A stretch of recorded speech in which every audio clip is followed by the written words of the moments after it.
Akkam jirtu kabajamtoota fi hordoftoota Oromummaatiif kun qophii addaati. Qophii keenya har'aan barreeffama obbo Xurunaa Gamtaa barreessaa olaanoo Koongiresii Federaalaa Oromoo KFO'tiin barreeffame mata dureen isaa KFO fi ABO'n boolla gondaa yookaan boolla qanyuuraa kan tuqan hin jiru kan jedhu itti aansuudhaan isiniif dhiyeessa. Deeggarsa mootummaan Federaalawaa Dimokiraatawaa Rippaabilika Itoophiyaa godheen mariin hora waliin jedhame tokko kan bakka bu'ooti paartiilee Koongiresii Federaalaa Oromoo fi Adda Bilisummaa Oromoo akkasumas jaarmiyaaleen Oromoo kan akka Abbaa Gadaa, Haadha Siinqee, Ayyaantuu Oromoo, Hayyoota fi Waldaa Maccaa fi Tuulama keessatti qooda fudhatan gurraandhala 14 haga 17 bara 2017 magaalaa Finfinnee hoteela Ilillii keessatti gaggeeffame akka tureen yaadatama. Kora sana namooti gam tokko yeroo marsifatan gama bira ammoo addummaan baasanii hirmaannaa KFO fi ABO qomataniiru.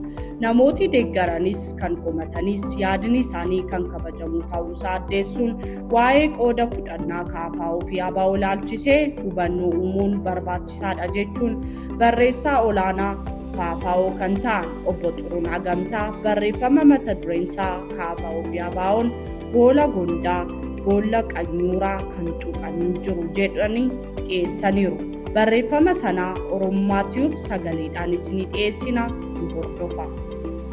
Ingiliffa keessatti afoolli Pandora's Box jedhamu isa afaan Oromoon boolla gondaa yookaan boolla qanyuuraa jedhu wajjin wal fakkaata. Pandora's Box wayita hiikamu a process that if started will cause many problems that cannot be solved. Gabaabumatti saanduqi Pandoraa adeemsa keessa yoo baname rakkoo furamuu hin dandeenye hedduu fida danda'a jechuudha.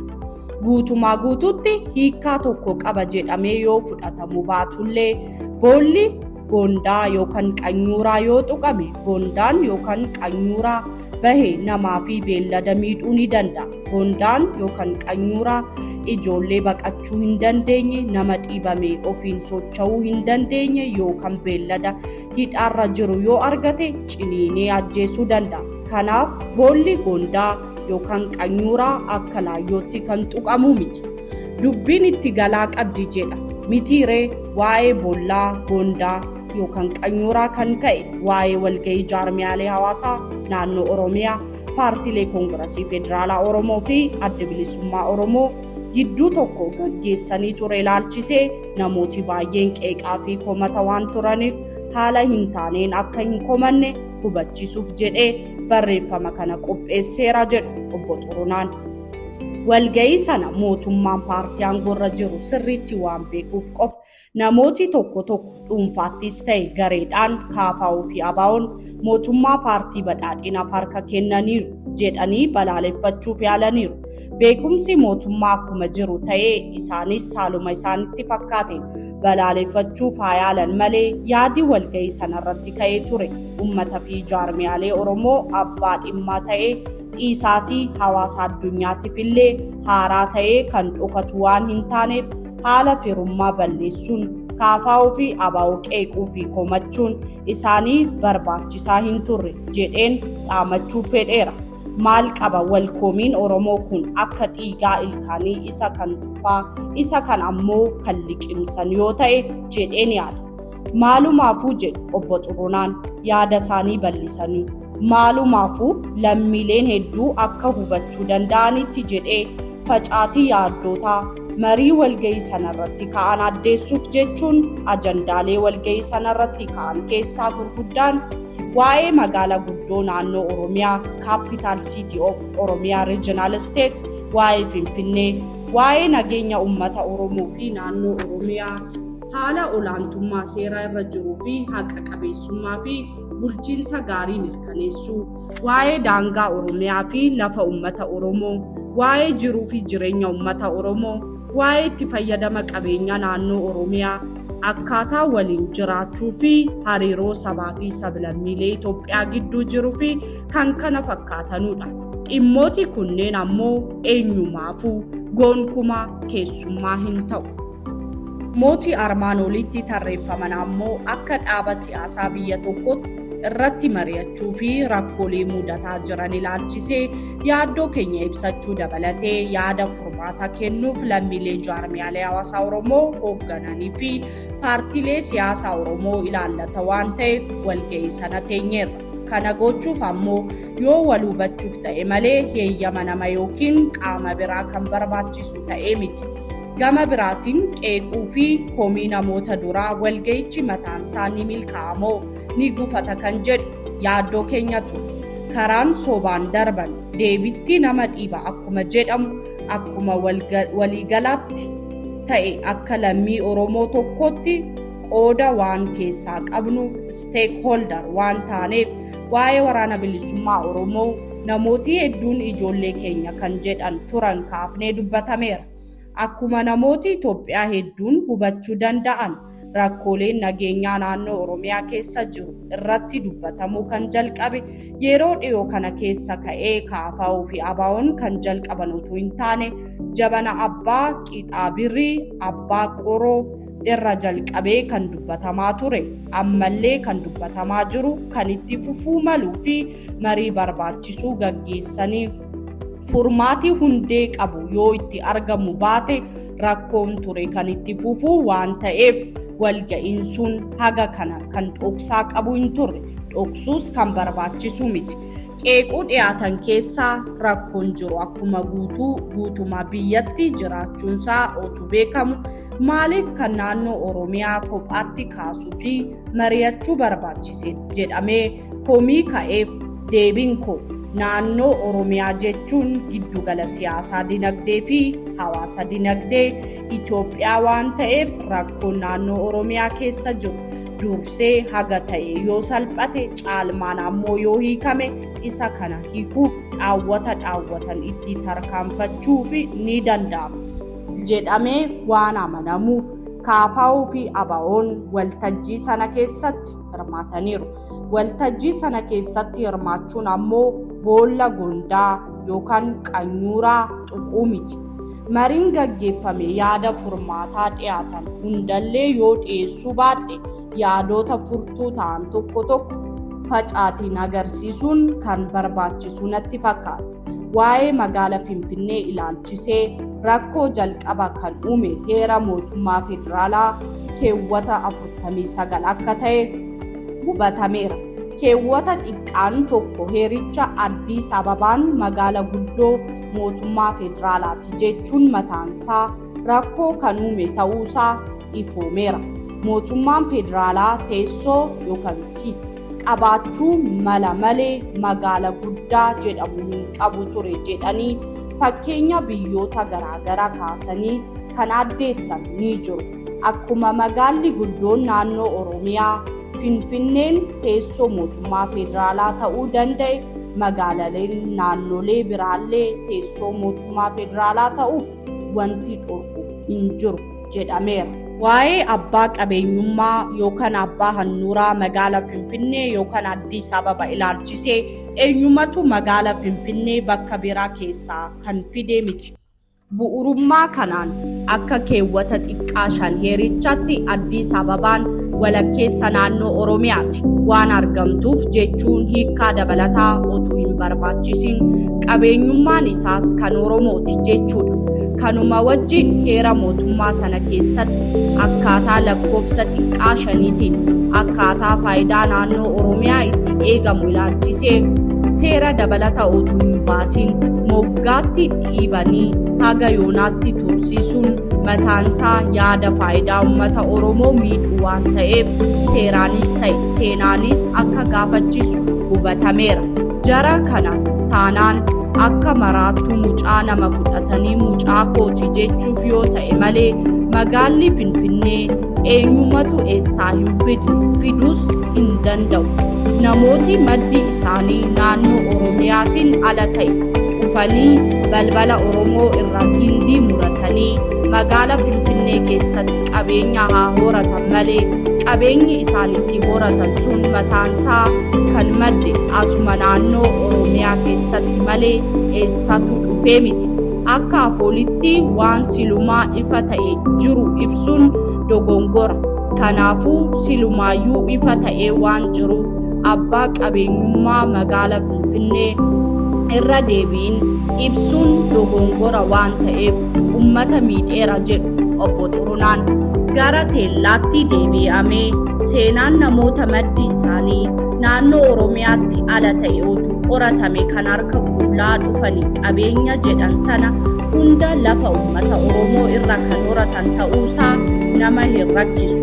Battala yeroo ammaa irra gahame kanatti abbaa qabeenyummaa magaalaa Finfinnee mirkaneeffachuun guddataa waan adeemeef akkuma Roodeziyaan gara Zimbaabeetti jijjiiramtee fi Piriitooriyaa maqaa jijjiiruuf qophiirra jiramu kana maqaan Addis Ababaa jedhamu kun ifaa fi ifatti gara Finfinneetti yoo jijjiirame rakkoo waan uumuu miti. Ormi kun diinummaatti yoo cichu baate akkuma magaalaa Finfinnee dabalatee qabeenya uummata Oromoo kan biraas jaalachaa jiru. Abbaa qabeenyummaa uummata Oromoo jibbuu fi tuffachuun akka hin danda'amne hubachuun dirqama. Magaalli Finfinnee akka magaalaa tokkootti yookiin akka godina naannoo Oromiyaatti bulchiinsa mataashee eenyumtuu kan uummata Oromoo tajaajiluu danda'u keessatti dorgomee filatamuu ta'e naannoo Oromiyaa jalatti yoo bulte yoo xinnaate ammoo faayidaa argachuu dandeessu akka rooyaalitii fi beenyaa naannoo Oromiyaatiif kanfaluu qabdi. Waltajjii sana keessatti kun akkuma kana fakkaatuun yaadamee irratti haa mari'atu malee bariin guddaa fi yeroo dheeraa fudhate waa'ee nageenya naannoo Oromiyaati. Naannoo Oromiyaa keessatti halkanis ta'e guyyaa namni manaa bahee nagaan ol deebi'uun rakkoo erga ta'e oolee buluusaa jala muramee hubatameera. Lammiileen keenya miidhaan oomishachuu fi kan oomishatan ammoo sirnaan itti fayyadamuu hin dandeenye. Namni halkaniif guyyaa manaa butamee yookiin karaarra qaama humna qabuun qabamee hidhamaa qabeenyaansaa saamamaa nama cimaa ta'e yoo argame immoo ni ajjeefama. Rakkoo kanaaf mootummaan humna riphee lolaati qabata. Humni riphee lolaa ammoo mootummaatti qabata. Fakkeenyaaf haala sukkanneessaa ta'een intalli ganna 10 Simboo Birhaanuu dhalattuu godina Shawaa Lixaa aanaa Meettaa Walqixxee magaala baadiyyaa Minnaaree butamtee gudadamtee ajjeefamtee fannifamte. Dargaggoon Amaanu'eel Wandimuu Kabbada Dambidolloo haadhaa fi abbaasaa duratti harkisaa dubatti hidhamee addabaabaayii irratti humna mootummaatiin rashaname. Yakki sukkanneessaa akkanaa nama yaaddeessa irratti hin mari'atamu taanaan rakkoo kamtuu akka nama kakaasu utuu eerame ni fedhama. Waa'ee ajjeefamuu nama tokko barreessuuf yeroof yoon irra tarrallee waggoota muraasaan dura abbootiin gadaa Oromoo Karrayyuu 14 qa'ee isaanii keessa butamanii bakka tokkotti ajjeefamaniiru. Wanti akkanaa kan mudatu dhaabni isaa nageenyarra kan ka'e ta'uunsaa hubatamee irratti hin dubbatamu taanaan rakkoo sanaaf maqaa biraa kennuu wayya malee callisanii wal hamatanii ta'uun hin danda'amu. Jireenyi akka kanaa yaaddeessee hin dubbachiisu taanaan yakka akkanaa keessa kan quba qabu yoo ta'e malee kan biraa miti. Naannoo Oromiyaa keessatti waraanni babal'atee nageenyi dhabameera.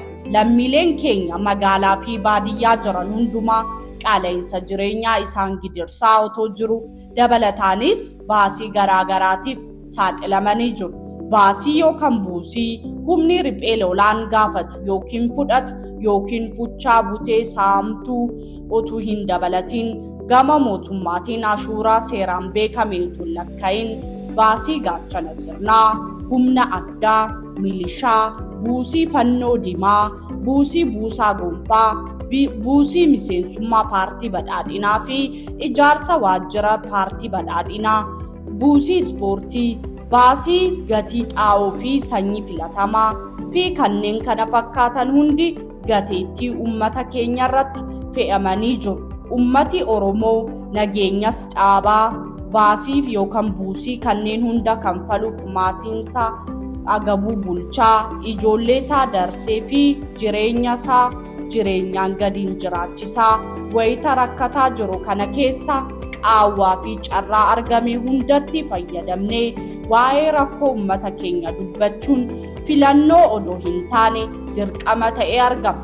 Nuti warri KFO qabsoo karaa nagaa akka gaggeessaa jirru jaamaa fi bal'aan ni hubatu waan ta'eef rakkoo fi gadadoo uummata keenyaa irra gahaa jiru hir'isuuf haala danda'ameen fi karaa danda'ame hundaan qaawwaa argametti fayyadamnee dhimma baanee sanaaf tattaaffii gochuun keenya itti gaafatamummaa keenya yookiin gahee hojii keenya raawwachuun ala tasuma ajandaa qabsoo uummata keenya gufachiisuuf jedhu of keessa waraanatti fuulleeffatamee nageenyi waan dhabameef ummati keenya tajaajila mootummaan kennu sirriitti argataa hin jiru.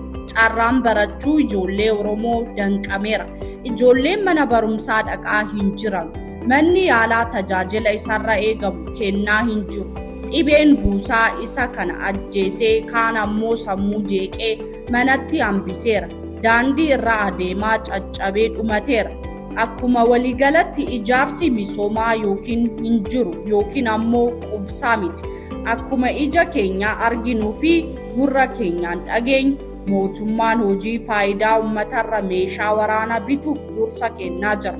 Kanatu ABO fi KFO dirqisiisee marii jenne dukkanatti ija baasuuf yaallee malee dhugaadhuma dubbachuuf haalli namatti tole bashannanuuf hoteela nu cibsuu hin turre.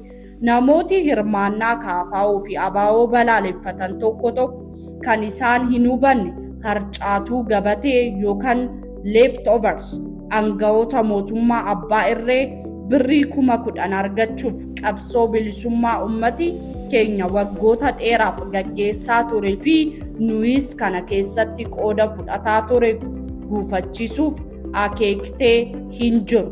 Dubbachuuf afaan nama qaba malee maqaa qabsoo bilisummaa ummataatiin mana bahamee yoo xinnaate gaamoo tokko kan qabu akka jiru ni caqasama.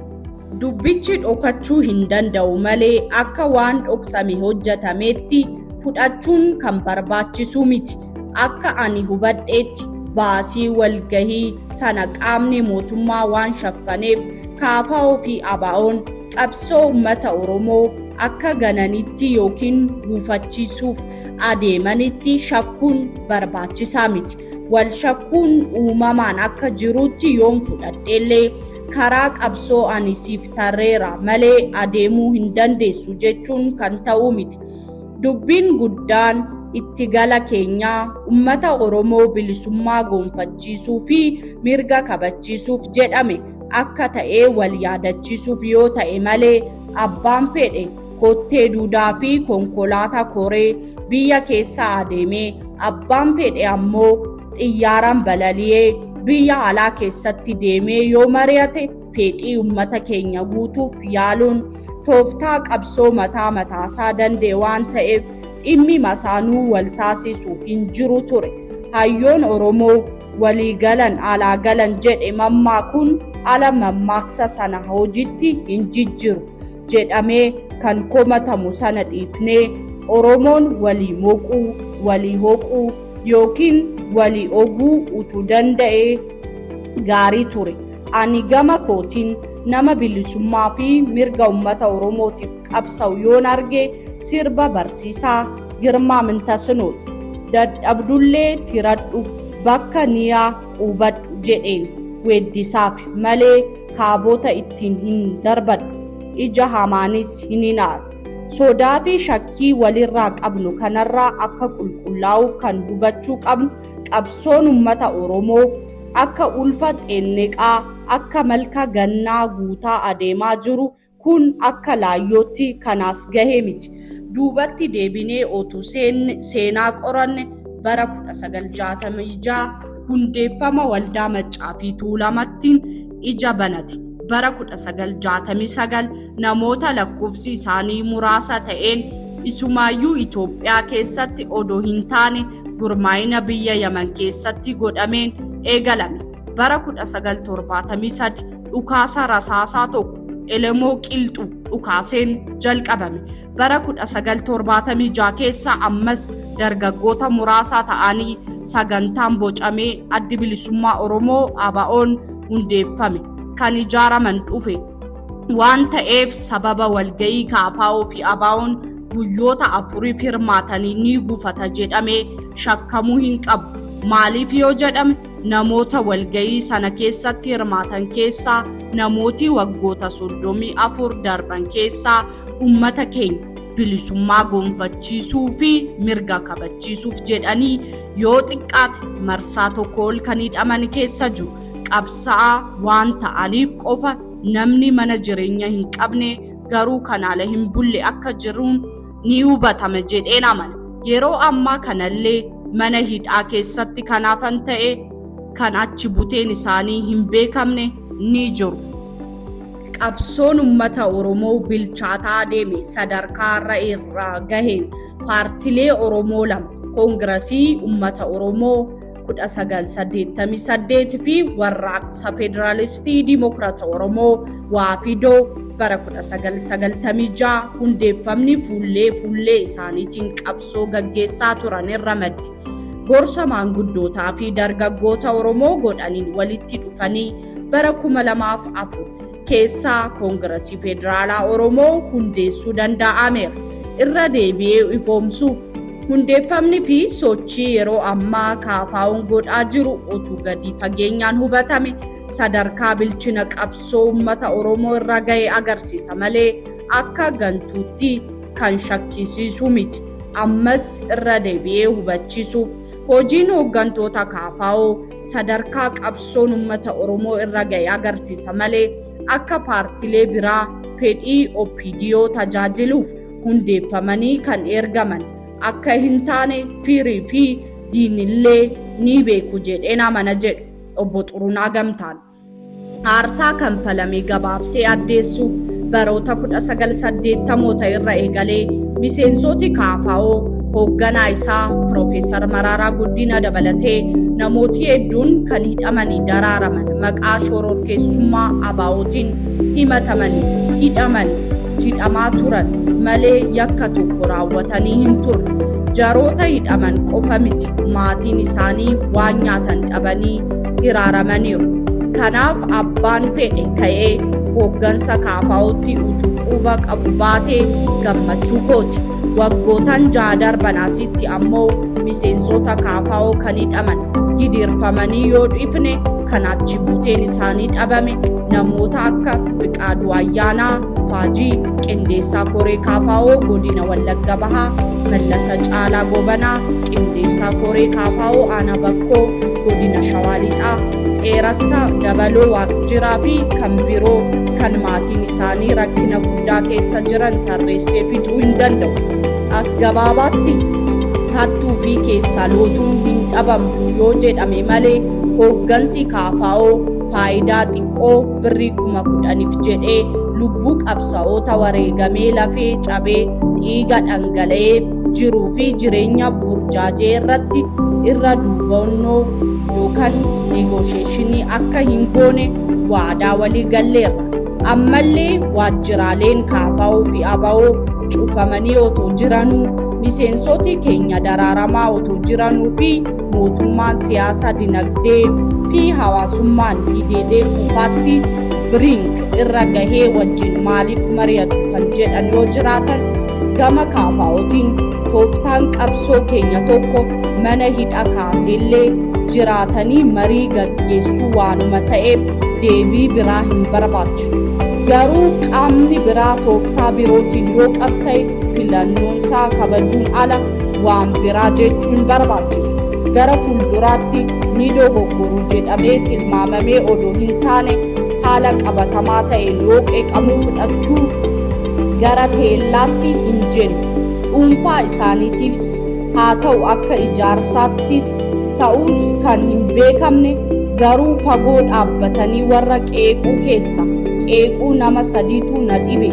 Namni 2 bara wayyaanee keessa aangoo mootummaa fixee gubbaa gahan garuu wayyaanee miti korma lukkuu wayyaanee sodaachaa kan turan lammiilee Oromoo miidhaa kan turan fi miseensa addawaayii wayyaanee kan turee fi magaalaalee naannoo tokkorra gara naannoo biraatti socho'uun uummata keenya irratti dabballee addawaayii leenjisaa kan ture akkam godhanii naannessanii ilaaluun dadhaban KFO fi ABO'tti akka quba qaban wayita ilaalamu taajjabbirra jara buusa jedheen yaada.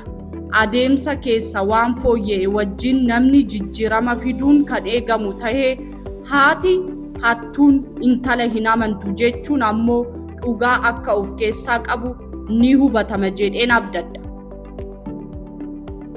Waa'ee aangawa mootummaa hooggansa KFO qeequuf yaale tokko ilaalchisee waa hedduu jechuu kan barbaachisu miti.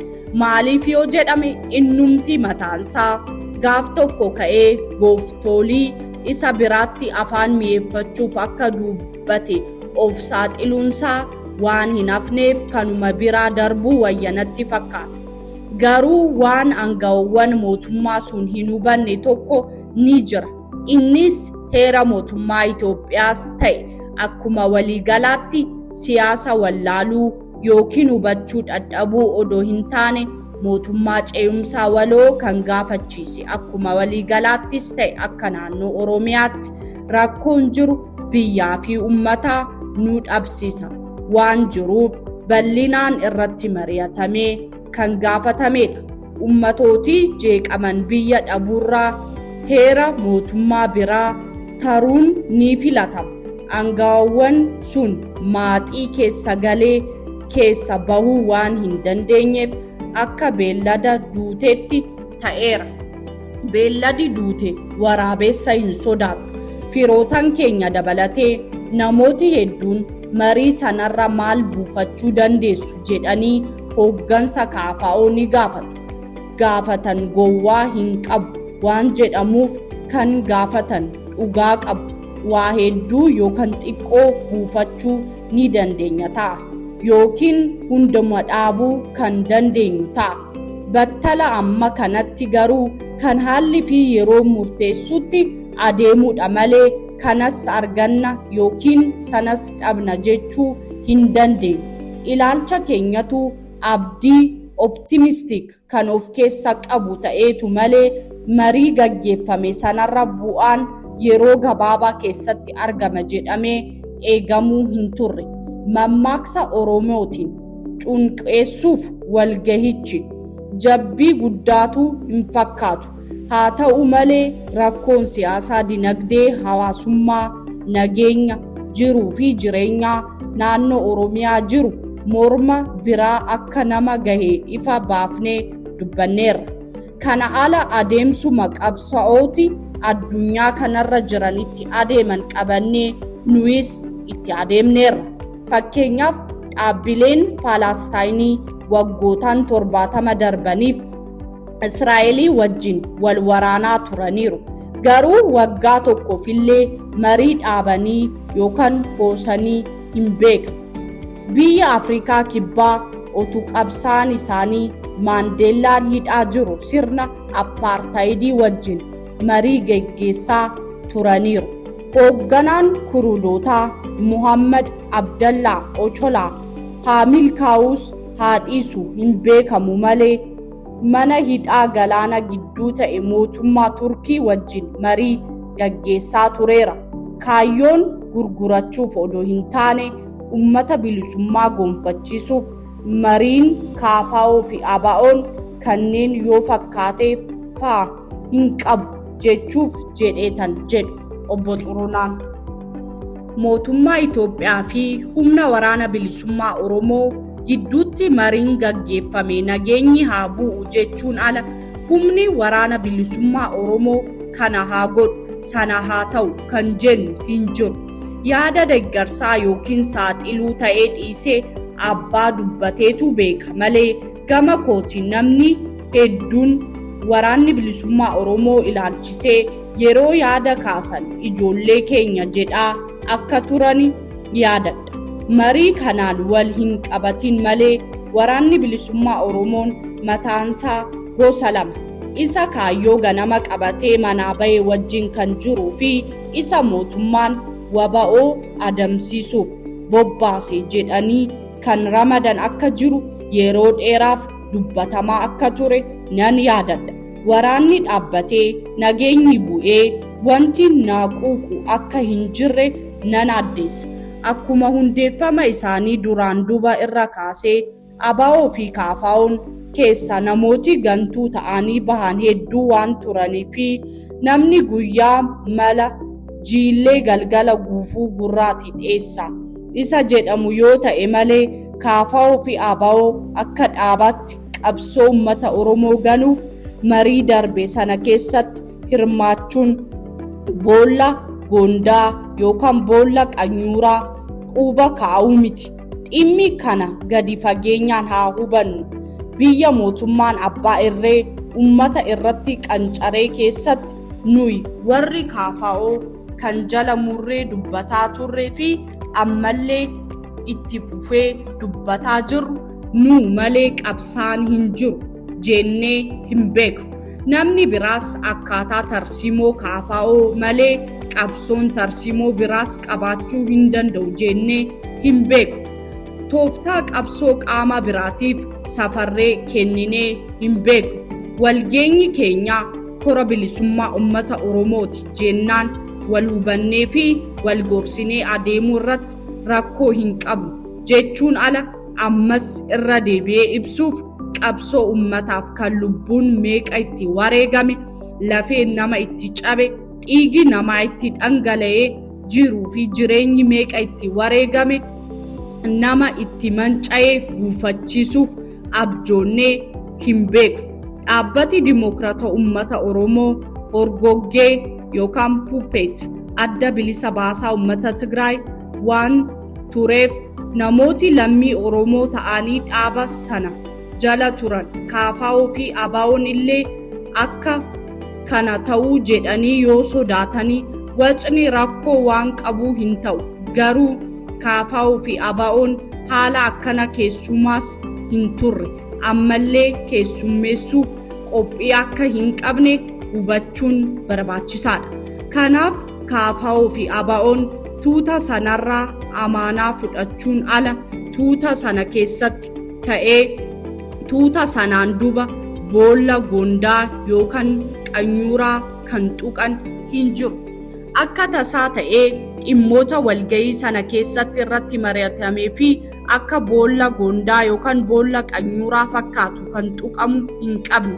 Garuu utuu hin tuqin kan bira darbummoo hin dandeenye fi ija jabinaan kan tuqame waa'ee mootummaa ce'umsaa waloo naannoo Oromiyaati. Akkuma falaasama Soqraaxas namni waa'ee siyaasaa hin dubbanne nama du'aadha jedhe. Itoophiyaa keessatti ammoo waa'ee uummata Oromoo naannoo Oromiyaa odoo hin kaasin darbe du'a waan ta'eef waa'ee siyaasaa naannoo Oromiyaa kaafnee dubbanneera. Eega ajandaalee armaan olii irratti dubbatameera jedhe ture isuma akka maluun guduunfuu baannaan wanti hanqate akka jiru agarsiisa jechuudha. Ajandaaleen armaan olitti kaachifaman irratti dubbataman hundumtuu akkaataa teelaatti deebi'uu hin dandeenye guduunfamuu waan qabaniif waa'een mootummaa ce'umsaa waloo kun gadi fageenyaan irratti dubbatameera. Akka hubachuu danda'etti qaamolee mootummaa dabalatee kan ija qabu argeera, kan gurra qabu dhaga'eera. Akka armaan gaditti guduunfameera. Namni akka dhuunfaatti yakka raawwatee akka dhuunfaatti seeratti dhiyaatee haa adabamu malee aangoo fi siyaasaaf jedhamee godaatti walgatuun siyaasa Itoophiyaa yeroo dheeraaf kan cabse ta'uunsaa hubatameera. Hayilasillaaseen Iyyaasuu, Dargiin Hayilasillaasee, Wayyaanee yookaan Adduwaayin Dargii, paartiin badhaadhinaa adda bilisummaa uummata Tigraay aangoof jedhanii godaatti gataniiru. Kun akka sirnaatti haa jedhamu malee Wayyaaneen OPDO qabaattee yakki uummata Oromoo irratti raawwachiifte yakka dagatamuu hin qabnedha. Garuu siyaasa uummata keessatti kan raawwatamuu qabu wajjin wal qabatee wayita ilaalamu diinummaan bakka tokkotti dhaabuun siyaasii biyya keenyaa hammaataa taasisee kan adeemsisuu danda'u mootummaa mootummaa ce'umsaa walooti jedhamee amanameera. 2. Waa'ee humna hidhatee uummata keessa jiru. Jaalatamus jibbamus uummata gidduu waan jiruuf akka maal ta'uu barbaachisa yoo jedhame namoota lammiilee irratti yakka raawwatan malaammaltoota fi hattoota yoo ta'an malee gaaffii deebi'uu danda'udha jedhameera. Akkaataa saayinsii sababaatti yookaan loojikii namni bosonuu miti. Bosona keessatti hin dhalanne, bosonattis hin galu. Akkuma seenaa Itoophiyaarraa darbaaf dabarsaa dhufeerra hubachuu danda'ametti siyaasni Itoophiyaa hundeeffama isarra kaasee cabee waan okkolaa deemaa turee fi ammallee deemaa jiruuf akkaataa biraatiin ibsuu yoo barbaachise ammoo siyaasni Itoophiyaa hagaarraatti waan hin ammayyoomneef dargaggoon dinagdee fi siyaasaan miidhamaa sibiila qabatanii bosona seenuu isaanii addeessuuf qorannoo haaraa gaggeessuu kan gaafatu yookiin kan barbaachisu hin ta'u. Qorichi isaa ammoo galaana gaamoo yookiin faranjii bira kan dhufu odoo hin taane asuma bira argama. Innis aangootti cichanii hafuura ofii qusachuuf kutannoo hojjechuu akka ta'e ija jabaatamee dubbatameera.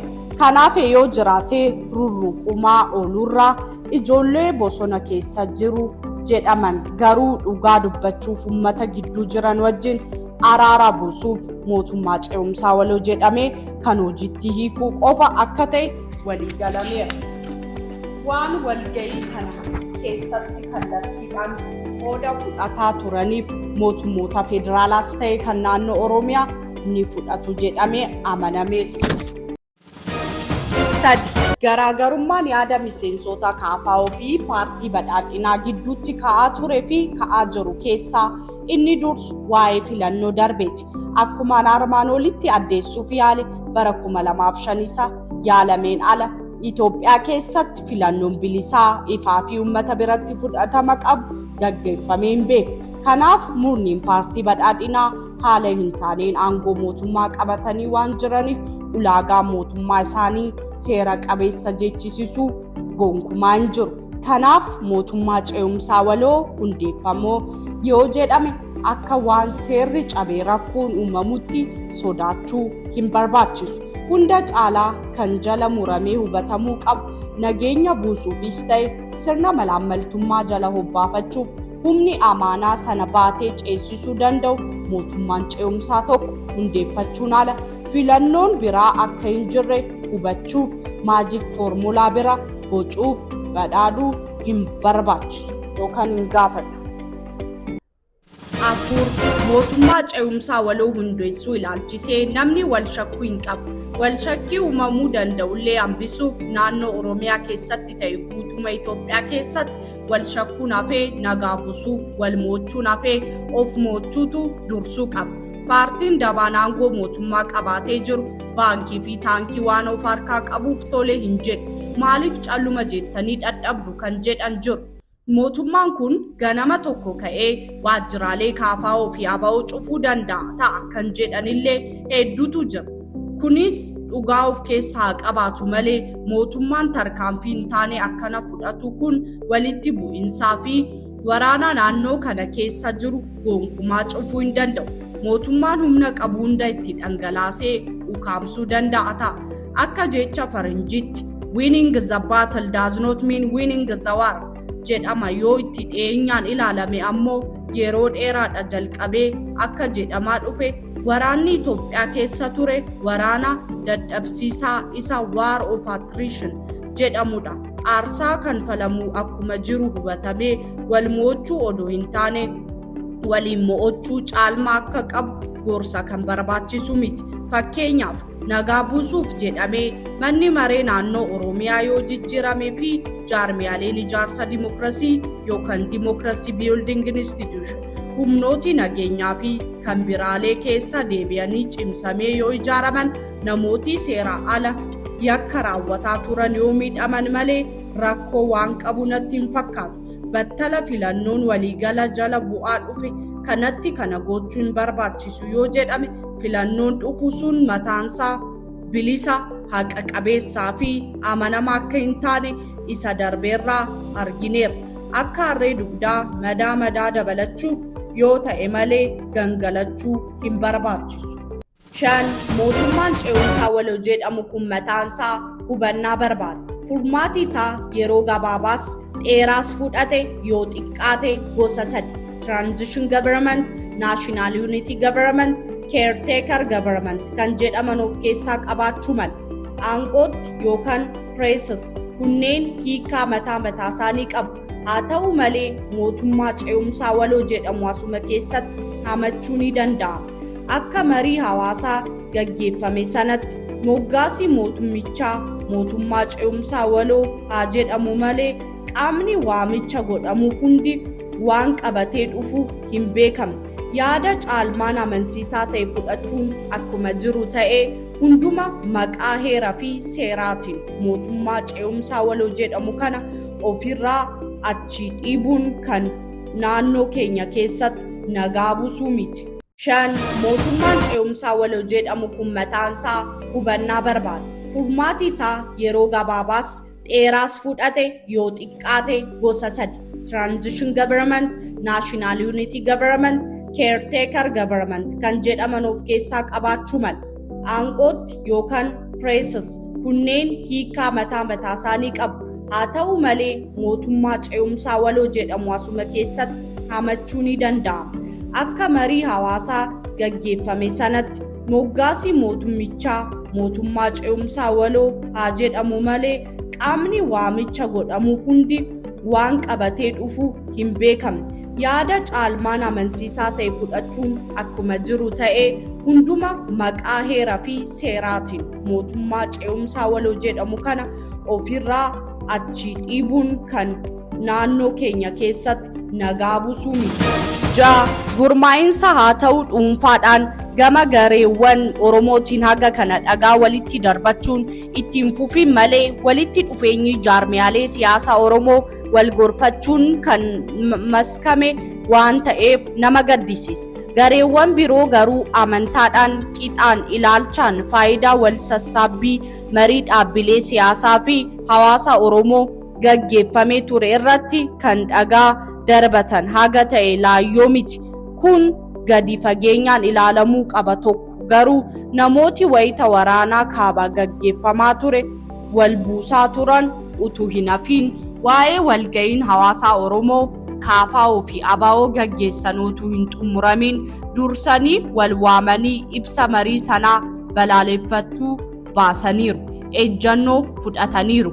Kunniin ammoo waan biraaf odoo hin taane qabeenya Oromoo saamuuf Oromoo dabareedhaan bituuf akka jecha namoota tokkotti ammoo lafeedhaan foon waaduuf qalaa isaan hin darbanne hin jiru. Kana jechuun kan mootummaa paartii badhaadhinaa humnoota kaabaa wajjin yoo waraana marsa bira banatan tumsinee waraanatti bobba'an jechuu koo miti. Silumaayyuu kaayyoon KFO waraanni naannoo keenya dhaabbatu jechuudha malee damuun qabnee biyyoo nyaachuuf miti. Kun qabxii xumuraati. Oromoon akka dhuunfaattis ta'e akka ijaarsaatti tarsiimoon yaaduu fi hojjechuu barbaachisa.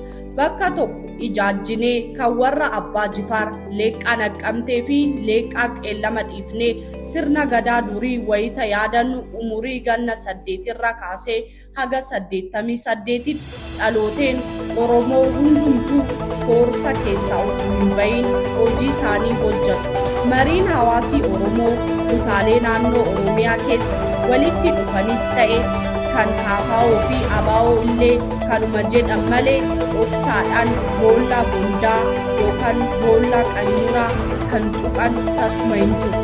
Kanaan wajjin sangaa abbaan dikeen agame ormi gaanfaa cabse jedhamee akeekkachiifameera jedhanii xumuraniiru. Boqonnaa gamtaa.